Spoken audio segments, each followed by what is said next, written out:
All right, we are live. Welcome into the show, everyone. Give me a second. I'm going to add our two guests in here, Rubio and Jaime. Guys, how you guys doing this morning? Oh, doing really well. Celebrating the FC Cincinnati win over Jaime's Orlando Hey, I'm City having some last audio night. trouble. So Man, this that is was going to be rough. a nice day. That was a rough night. Oh, yes. But hey, I'll tell you what, Sorry, it's not guys. going to be a rough night or a rough morning. Is going to be these EPL slate. I can't wait. We got D. I can't wait to talk to you, man. I've always seen you in the chat and stuff. And then Jaime, of course, we got a fun one today, man. A 5-gamer. Oh man, I'm having a blast already. Waking up earlier than 9 o'clock is not usually what I want to do, but hey, I love bringing the winners here.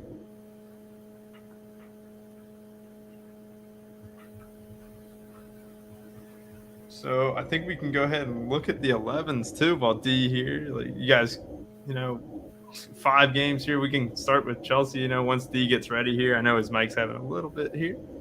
But Jaime, I just want to ask you a real quick question here. Yeah. Did you watch the game at all last night? I watched some of it. I did watch some of it, but same.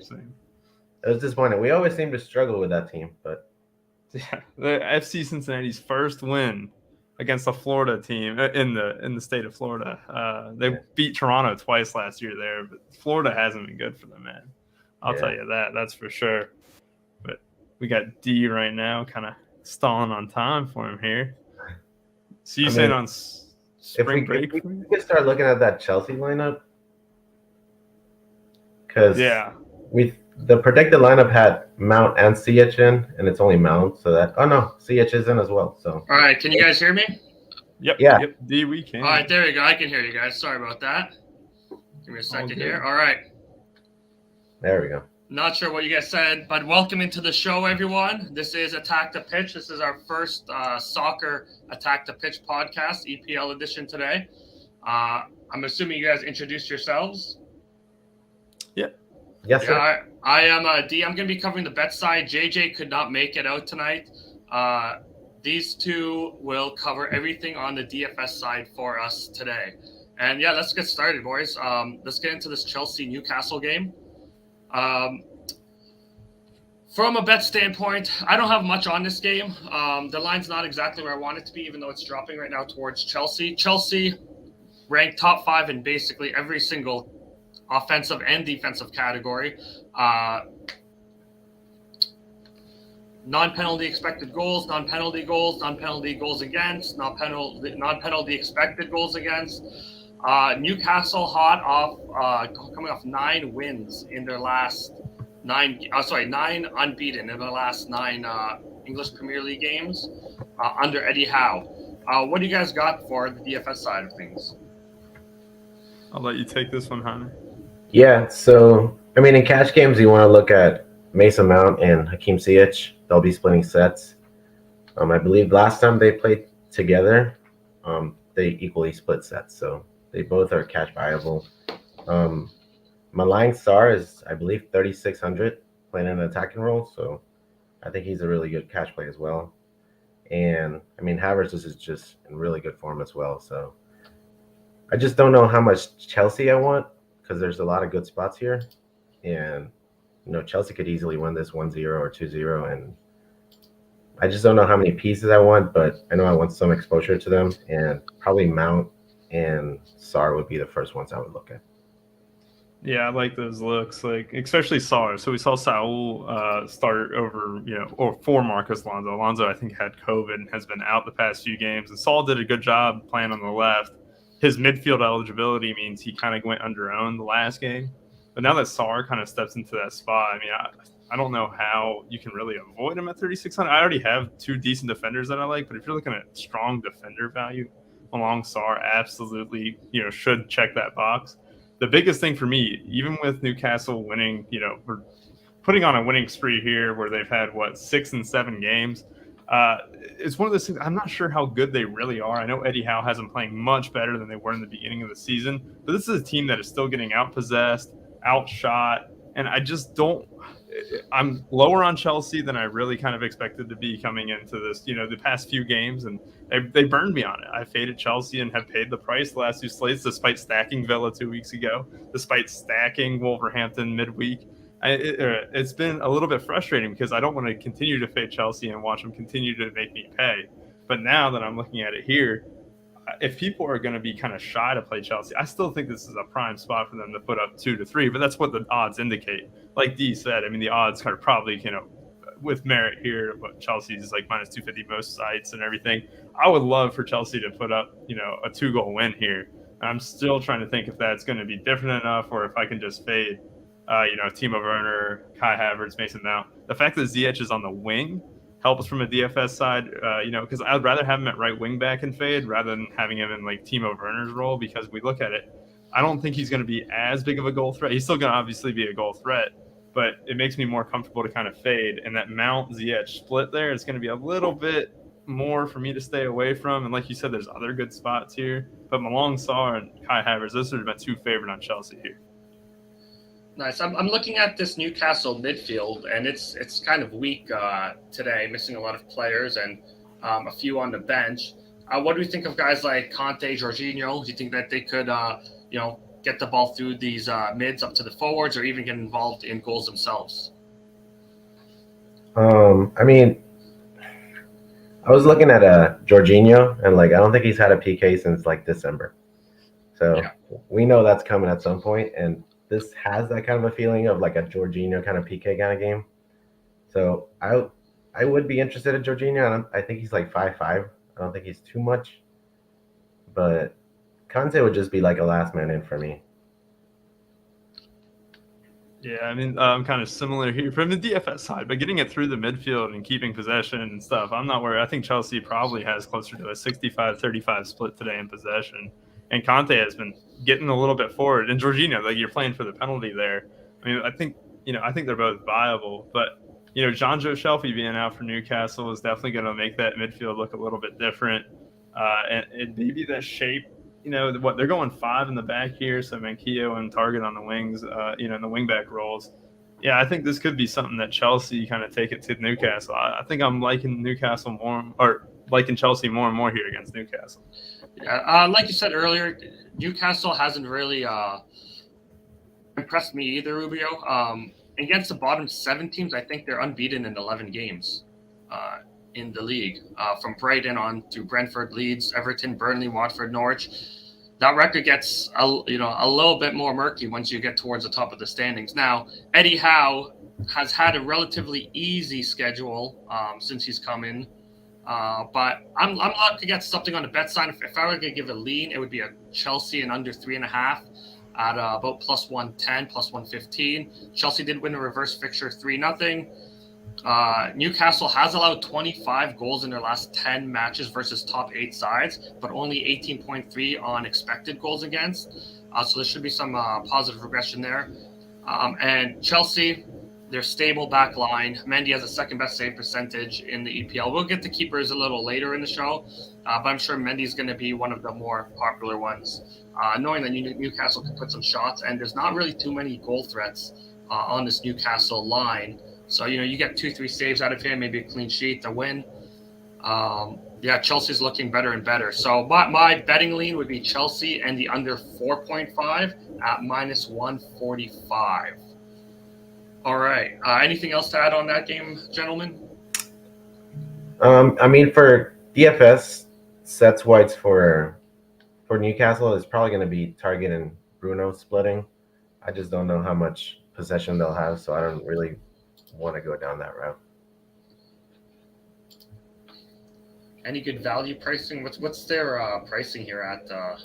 I think Bruno's 4.8, so it's a little too much for me for the matchup. Yeah. Target. I mean, if they're down, Target, he gets forward a lot. If he's splitting sets, he's getting forward. He's putting crosses into the box. Could have a decent floor on him. But yeah, anything else, guys? Not on this one. Yeah. Not on this one. All right. We're gonna move on to Everton versus Wolverhampton. I mean, I don't know if you guys are going to play anything DFS wise. It seems like a DFS nightmare in this game. Since Lampard has taken over, Everton have won 1 win in 5 EPL matches. Or in his last 5 matches, I think 2-0 FA Cup was his maybe his sole win there. 4 goals for, 11 goals against in those 5 matches, a 4 XGA to 7.1 XGA. So the 2 matches that were at home, they won 3-0 to Leeds and 1-0, and they lost 1-0 to Man City. So they do play better at home than they do on the road. They're off 6 days rest. Wolves only off 4 days rest on this one. Wolves have lost 3 of the past 4. They beat Watford 3-0, but the XG in that game was only 0.9 to 0.9. I don't know if you guys saw that game. I was actually on Watford plus a half a goal, and they were doing everything they can just to give the game to Wolves. Wolves have also failed to win the XG battle in their past 8 matches. So anything on the DFS side in this game, gentlemen? Man, as far as cash games are, I'm probably just staying away. This is going to be probably like a low scoring 1-1 type of game. So cash wise, I'd probably stay away. GPP, Richarlison, Jimenez, they stand out as pretty decent GPP plays.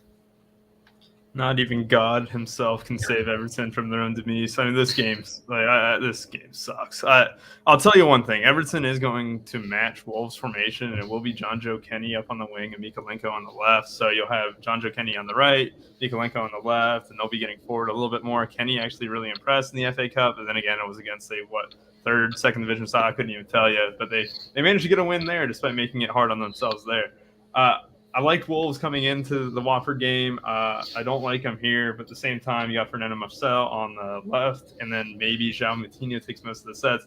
However, I just feel like they're very fluid with their substitutions. You don't really know who's going to come on and who's going to come off during the course of the game.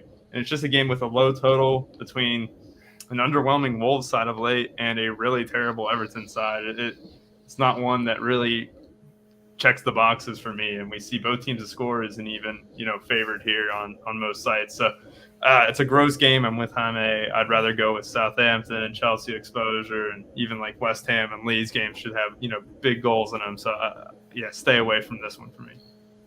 Yeah, from a betting standpoint, I mean, Everton is plus 120. I can't get involved on Everton with that price.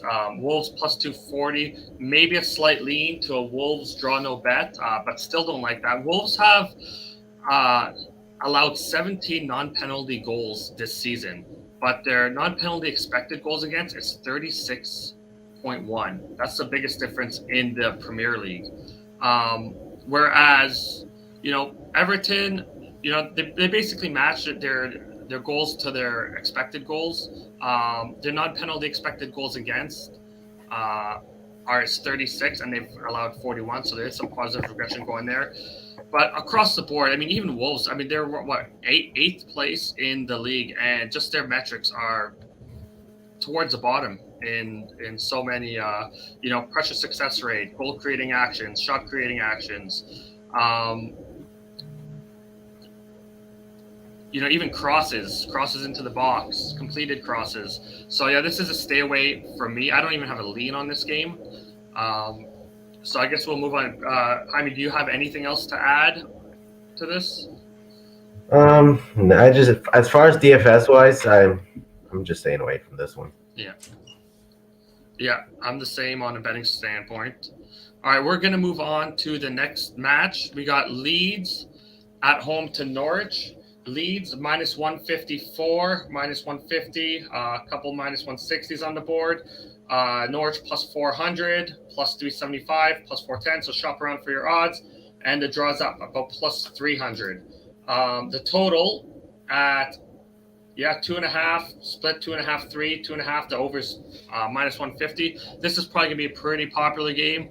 On the DFS side, I actually have 2 bets that I posted to the RunPure subscribers in this one, and I will give them out here for free. So my 2 bets are the second half with the most goals, and that's plus 100. So second half to be the half with the most goals, and second half over 1.5 at minus 120.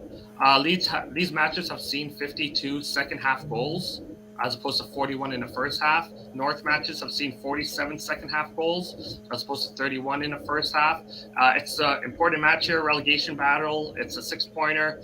Could be a little cagey to start things off if someone gets into the lead. The other team's probably going to push to try to equalize or try to get a win. Very important game for these two teams, especially Norwich. I think that they'll fancy themselves to get something here. New manager bounce hasn't really come to fruition right now with Leeds United, but we saw them in their first game. They should have won handily, but they lost. So I see different paths to victory for these two bets. Even if there is a 1 or 2 goals in that first half, I can see a second half opening up regardless. Norwich have scored in 8 of the past 10 matches. And yeah, what do you guys have here for a DFS standpoint? So I think it was last week that I was really on Leeds, and they just really let me down. I think they lost 3-0 to Villa. And then I started looking back, and I don't think they've scored in their last 4 games, and they've gave up 14 goals. So the more I look at that kind of stuff, though, I feel like they break out here and have a pretty good game against Norwich. I mean, if you're going to break out against somebody, it's probably against Norwich. And so Rafinha, I mean, he's cash viable. And Bamford is back. He's expensive, but, I mean, it's a pretty good spot for him to score a goal here.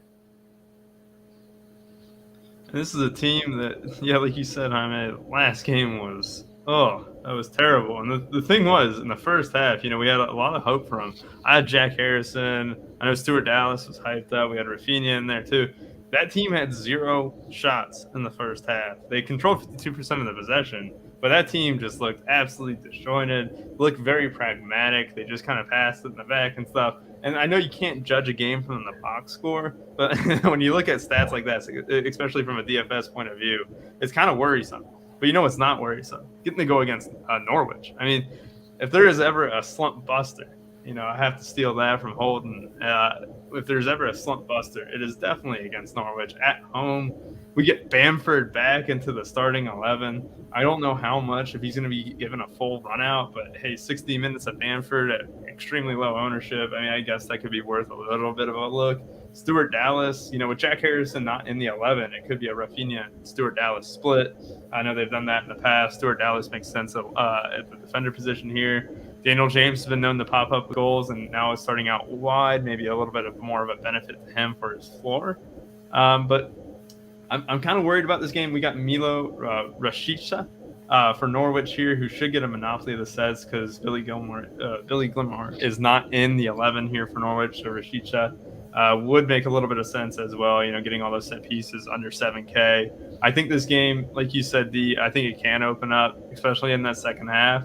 And I don't want to completely ignore it. But my first looks here is as far as floor goes, even though Rafinha has been so great all season, I'm not sure that, under Jesse Marsh and his kind of, I would say, lost round of form here since the turn of the new year, where he just hasn't been the Rafinha that we saw at the beginning of the season, makes it tough to trust. Rodrigo, probably know is not going 90. Bamford, is probably not going 90. Daniel James gets a slight bump. Stuart Dallas gets a slight bump. And then Milo Rashica. I think it's maybe 3 or 4 guys I'm kind of looking at here and then kind of moving on. Yeah, Leeds, I mean, their last 6 games, 5 games have been against tough opponents. Villa, Leicester, Tottenham, Liverpool, Man United.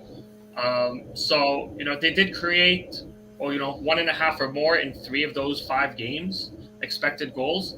And, just haven't been able to score in the last 4 games. That game against, was it Leicester? Yeah, they should have probably scored 1 or 2 in that one. They looked really good. They looked really sharp under Jesse Marsh. But last game, was a dud. So, there should be plenty of opportunity here from a DFS point of view. Again, from a betting point of view, second half, total over 1.5. Second half with more goals. Plus 100. That's about half a unit each on that one. So even if there's 1 or 2 goals in that first half, we can still, push or get the win with over 1.5 in the second half. Jaime, anything to add to what Rubio said from a DFS standpoint? I like the Rashica call. I mean, I think he's fine. He's not too expensive for cash games. And man, you could always throw out Timo Pukki in tournaments and just hope he bangs one in. But besides that, I mean, Josh Sargent is 4K if you need to punt a forward spot, but yeah, I'm mainly focusing on Rafinha and Bamford and maybe Stuart Dallas. All right. Are we all clear on this one? You guys good to move on? Yep. We'll come back when towards the end of the show. We'll give some of our best DFS plays and we'll run a few things down. All right, we got Southampton and Watford next. Another one I've got to play on this one. I'll give it to you guys towards the end of this rundown. But Roy Hodgson in charge of Watford now for the last 8 games, 1 win, 2 draws, 5 losses, 4 goals, scored in only 3 of the matches. Southampton have scored in all 13 matches versus teams below them in the table this year. Watford, they're traveling up from the Midlands to the South Coast on short week. Southampton are playing second straight home match in as many days as Watford. So as much rest as Watford have had, but they're staying at home. Southampton have won the XG in 6 of their past 8 home matches, while Watford has lost XG in 7 of their past 8 home matches. Guys, from a DFS standpoint, I really like the Saints myself in this spot. What are you guys thinking? I think they're my favorite team for cash and tournaments today. I think that James Ward-Prowse is probably my top play on the slate at all, like overall.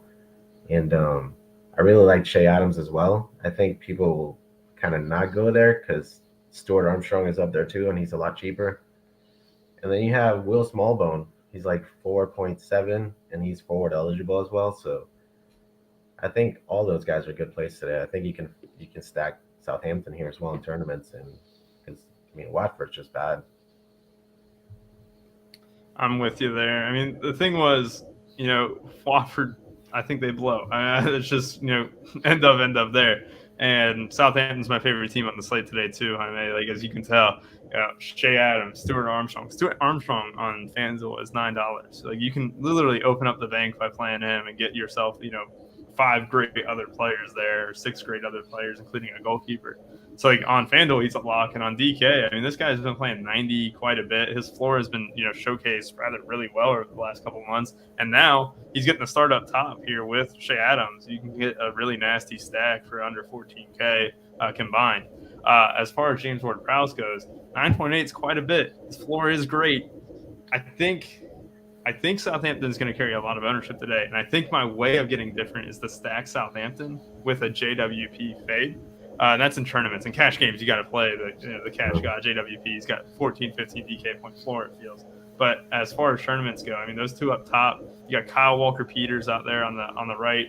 I believe he slotted in on the right. That's what I was reading last night. Yep, we got Perut on the left. So I'm a big fan of this just entire lineup in general.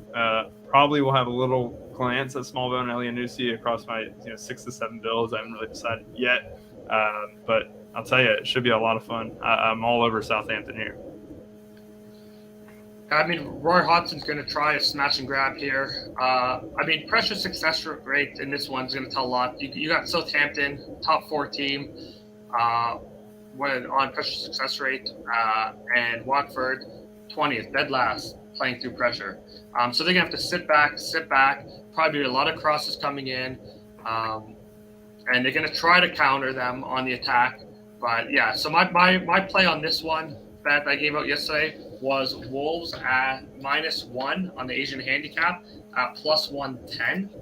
I'm not sure if we let's see what that line value is right now on, let's see here. Yeah, right now, it's around +105 still, +107 in some spots. So that's probably my best bet. My favorite bet of the day is Southampton. Did I say Wolves? Southampton -1 on the Asian handicap in this one. Anything else to add, gentlemen? Jaime? I agree with you played James Ward-Prowse in cash, but if they get up 2-0, then that's going to lower a lot of James Ward-Prowse's floor. So I can see the fade in tournaments for sure. So Adam Beyer came into the chat here and actually dropped a really nice nugget. Stuart Armstrong on DK Sportsbook is 1,200 to 1, plus 1,200 to score the first goal and plus 400 to get on the score sheet. in comparison, who's lining up in the same position next to him, Shea Adams is plus 330 for first goal scorer, plus 120 for anytime goal scorer. You're getting some great value with Stuart Armstrong. The shots have definitely been there. Broja should have netted a couple, or at least one in the past couple games. So I like whoever starts up top for the Saints, and I think you're definitely getting good value there. I like that shout. If I wasn't in Kentucky, if I was in Indiana, I'd be all over that with you. All right. We'll move on to the next match. What do we got here next on the list? We got the last match of the day. We got Villa going to West Ham to take on West Ham United. We have got odds. This one was a tough one for me on a betting. I have it priced just about where the market is. West Ham plus 140, the drop plus 230, and Villa at plus 190. Two very evenly matched teams here. I think you can go for both sides on probably from a DFS standpoint. But let's talk DFS before I break down some bet stuff on West Ham and Villa. Well, I really want to like Villa here because I like playing them. But like you said, I mean, this was probably the hardest one to look at because I just expect it to be close. And, you know, as much as I want to play Coutinho, just that 9K tag just really, really scares me off of him. He'll be lower owned, you know, but I mean, I like the fullbacks. I like Digne and I like Matty Cash. And you can even play Aaron Cresswell on the other side because he'll have a set share as well. But not looking to play too much from this game, DFS-wise. Oh, West Ham and Villa, man. I'll tell you, it's not the greatest DFS setup. However, you know, with Gerard Bowen out, you get Cresswell here at the defender spot. Saeed Benrahma, he's been a nice little player. You know, I think his just talent it just drips every time you see him play. The problem is, does he go 90? Does he not? 6.4K, definitely checked my box a little last night. I like his ability. I do think he'll be on some sets as well. Cresswell probably gets one side, I'll take the other if it's not Fornals, because it's going to be a little bit messy with that set piece situation. But Benrahma, you know, I really like him. Mikel Antonio, you know, everyone knows I basically have an addiction with him when it comes to playing him or not. I've overplayed him. I considered him a top 10 striker in the Premier League at one point, and then he went on a goalless drought for what seemed like an eternity, and I never got it right. However, if there was a time to kind of get it right, Villa definitely has been good with Coutinho. They've, you know, stepped it up in all facets of the game, whether it's defensively or offensively. They destroyed Southampton just a couple weeks ago. In that game, they just played incredible. They left 2-3 on the board, too. They easily could have been 7-0. I got to respect Villa. I really do. So I don't really want to get too carried away with West Ham in this game. I hope it gets competitive enough. Both teams to score is kind of favored in this match. I think it's minus 125 here on Bet365. So I do dig it. But like I said, I'll probably only have like one piece, and that one piece might be on the West Ham side of the ball because of the fact that Cresswell probably has a little bit better floor here than Digne. Digne is in my FanDuel core. I might change that, you know, just based on these 11s. I haven't had time to really just kind of drag it in here. But I'll tell you, Digne would be my biggest interest because he took sets last game against Leeds, had 8 crosses, and, you know, it's a game I hope, like I said, I hope it stays competitive. I hope it stays close and doesn't burn me when I'm fading it other than a piece or two. Right. Yeah, should be noted as well, West Ham are coming off of a Europa League match in Spain, and they will be back in Spain this week. So, you know, a little bit of a sandwich spot there if you want to go with Villa, who have been in great form. But from a bet standpoint, I might look live in this match, see how it flows, but nothing I'm going to bet pregame in this one. Gentlemen, let's go towards everyone's favorite, Goalkeepers, next. Unless you have anything else to add on that one, Jaime? No, I think we're good on that one. Good on that one? All right, let's go Goalkeepers. Give us your strategies on keepers, how you play keepers. Do you spread it around multiple teams? Do you try to target 1-2 guys only? Is clean sheets and wins weighted a lot more than possible, you know, saves on a lower keeper? Give us your strategy on keepers, because I think this is the one that can bite you early or make your day. Yeah, so as far as, I mean, I tend to leave it as a like whoever fits kind of thing when it comes to like my builds. But like if there's like a spot where I know like, you know, a goalie's going to get the 10, then I'll consider that for cash games. Like today, Mendy he should keep it clean, so he might be worth the 6K. But most of the time, I end up paying down, just looking for saves and just look to spend my money elsewhere. Today, you have, I think Jose Sa's is 4,500 against Everton. I think he's a good play at goalie, and I think you can even play Dubravka and hope that he gets enough saves. But I'm more of a pay down guy goalie, and then if I can afford to pay up at the end, I'll move up. But it's not a priority for me. When I had Mount in my lineup originally, I was kind of looking at spending down. But I think for the most part, with kind of the ease of not having to play Ziyech or Mount because of that split, I still think they're going to be great plays. However, I don't feel the need or the urge to spend up, and so that way, kind of salary goes one way, it goes the other way with goalkeepers. So I'm probably spending up for Mendy today. I usually like to get a clean sheet. The saves are always nice to kind of gun for. I did it midweek with Man City in the Champions League. I know Jaime did it as well. It was a great slate there with Adon. But here, I think I'm going to be spending up. Probably going to be with Mendy, and if I can't get him, maybe looking at. Oh man, I can't trust any of these guys below him. We got Pickford at 5 too. Maybe I can trust Jose Sa, like Jaime said. I like that 4.5 price tag if I spend down. Yeah, from a keeper standpoint, I mean, Mendy at the top, he leads everyone on his slate in wins, in clean sheets, second in save percentage, right behind Sa, who has just been running extremely hot, aside from a couple games in the last 4.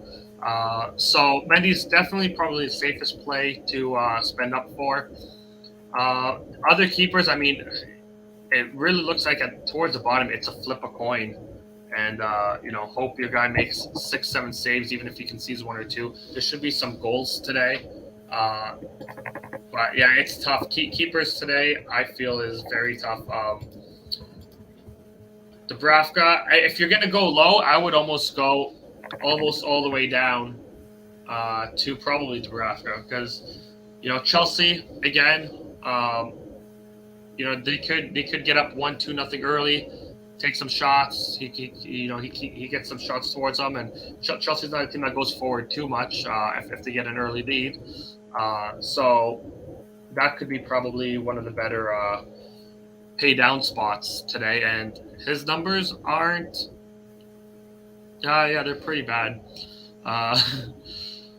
But that'd probably be my go down. If you're gonna fade some Chelsea players too, if you're gonna fade the Chelsea forwards, I'd probably go towards Nebraska myself, but I'm probably going to pay up for a Mendy as well on this slate. I think it's the safest play. And again, like I said, everyone else is kind of flip a coin.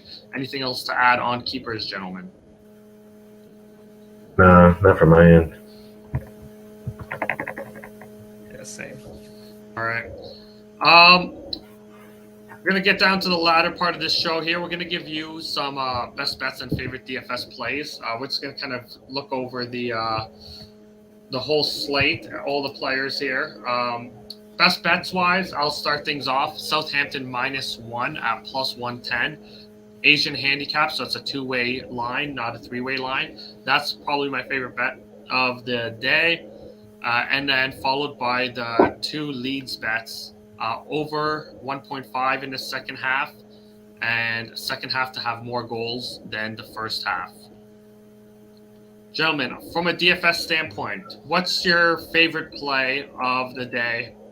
Whether you're playing them or not, I mean, you probably should be playing your favorite play of the day. But who's your favorite value or up tier? It doesn't matter. You don't have to go all the way down. You can pick, a chalky guy at the top. Who's going to get it done today? As far as cash games, I'd probably say James Ward-Prowse. I think he gets it done. And, I'm just all over Southampton today, so I'll go with Che Adams. That's my favorite GPP play as well. I like that, and I think I'll stay with Southampton here, and I'll go with Stuart Armstrong. I think him up top, especially on FanDuel, being $9, and on DK 6.5, mid only. Maybe that suppresses the ownership. He's my favorite today. Very nice. I love that Southampton game too, so it's probably gonna be a popular one. But yeah, I echo everything that these two gentlemen have just said on the Southampton match and their favorite DFS plays of the day. Well, guys, we're going to wrap it up very shortly here. this was the first show. JJ was unable to make it. He got a little drunk last night, I believe, from the messages I was receiving. I think it was a birthday celebration. So he told us in advance that he probably won't be able to make it, but he's going to be hosting these shows from here on out. But guys, it's been a pleasure talking to you guys today. We have about 20 minutes to lock. We're all going to head up in the RunPureBets and RunPureSports Discords. Talk to some of the subscribers. So go over to RunPureSports.com. Sign up if you're not a subscriber. You get a ton of great info. Guys, anything to add as we close out the show? Oh, man, I can't wait to do the show with you guys more here. It should be a lot of fun. Maybe even K-Fallak hops on a Saturday morning as well. He doesn't do anything on Sunday, so we knew he wasn't coming in here. Yeah. But I'll tell you, it should be a lot of fun. I tell you, I think it went really well. I think this is going to be a great time, and I can't wait to do this moving forward. Yeah, that's great. Yeah, that was fun. Let's just hope for a Southampton smash spot today. Yeah, Southampton, baby. That's all we need. Absolutely. All right, boys. Well, take care. Everyone in the chat, see you later, and come hop on to the Run Pure Discord. Take care, guys.